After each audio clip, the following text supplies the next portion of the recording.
that deals with Jackson. What we're going to deal with right now is your study guide from last night. There was a couple of things on foreign policy that we saw in there, along with the Marshall Court cases. During Monroe's administration, John Quincy Adams is the Secretary of the State. Okay, that position is seen as the diving board into the presidency. And he's going to be one of the greatest secretaries of states. He is going to develop a couple of things. We already know the Treaty of 1818. We've seen that on our study guide. That was, it was on the back side on number 54. It says, explain the terms. Remember the treaty again, did it really resolve the war? No. And so this Treaty of 1818 is going to resolve one of our issues, which is dealing with the British on our forts.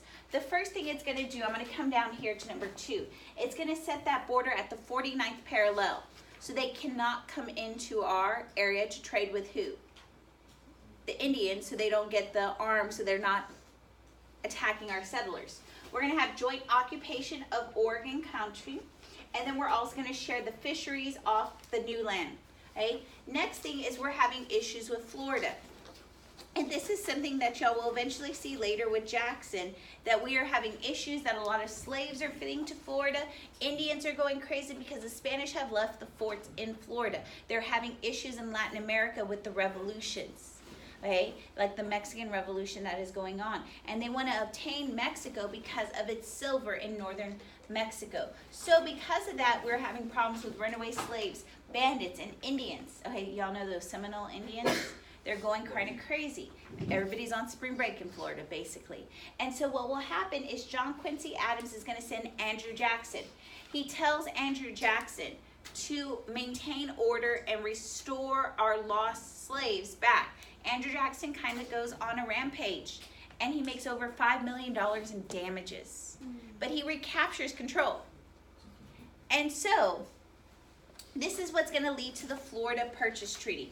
Well, you should have seen this on y'all's study guide on number 56. Number 55 says, why did Andrew Jackson venture into Florida? He ventures to get our runaway slaves, our bandits, and our Indians. This will lead to him and John Quincy Adams realizing, well, if we've taken an established order in Florida, let's just take over Florida. So what will happen is Spain will cede Florida to the U.S. We will set the western bounding of the Louisiana Territory to be the Rocky Mountains. Texas will be given up. The U.S. will say we no longer have claims to Texas, it belongs to Mexico. And the U.S. will pay $5 million in damages for what Jackson did. Okay? So that is the second part of 56, the 3 terms. So now what is going on is we realize there's 3 dominant people in the Western Hemisphere. There is the United States, there is England, and there is Spain. And what we see is Spain is trying to capture control of its colonies.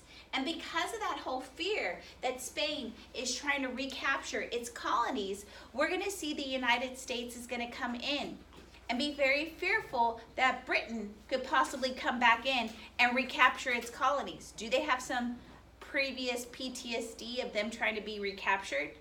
The War of 1812. And this will lead to John Quincy Adams developing the Monroe Doctrine. Okay, and I know on 57 it says what were the 2 features of the Monroe Doctrine. The first one is non-colonization. Basically, no one could establish any more colonies in the Western Hemisphere.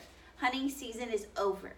The second one is non-intervention. Basically, European countries specifically geared towards Great Britain because we are fearful that it will try to come back like it did in the War of 1812 and try to recapture the U.S.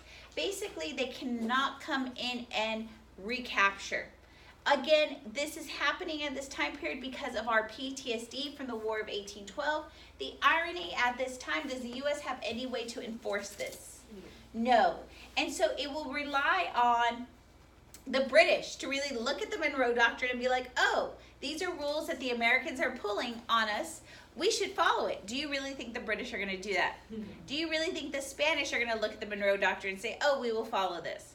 No. And so, did it really work? No. Did it have any significance in this time period? No. It isn't until a president called Theodore Roosevelt that the U.S. will use the Monroe Doctrine, and he will realize, oh, I don't like that it doesn't have my name, and he's going to create it as his own, and he'll call the Roosevelt Quarterly. Okay, the last thing we have to deal with is the Russo-American Treaty. And this treaty is happening because, again, I told you who were the three dominant forces coming into America. We said Spain, Britain, and the U.S. Well, what's happening, y'all know, here's Alaska, right? It looks awful. Okay. So Russia is coming over, and they're coming into Alaska, and they're coming down the coast into California. And many Americans feel threatened because this area of Oregon is ours too. And so what will happen is, because Russia is coming in and they do claim Alaska, we will eventually buy Alaska from them. We're going to set the northern boundary of the Oregon Territory at 5440. Okay? And so everything to the east of that is Alaska, belongs to Russia. Eventually we'll buy Russia from them. Okay? Eventually, right after the Civil War. Okay? Are y'all okay?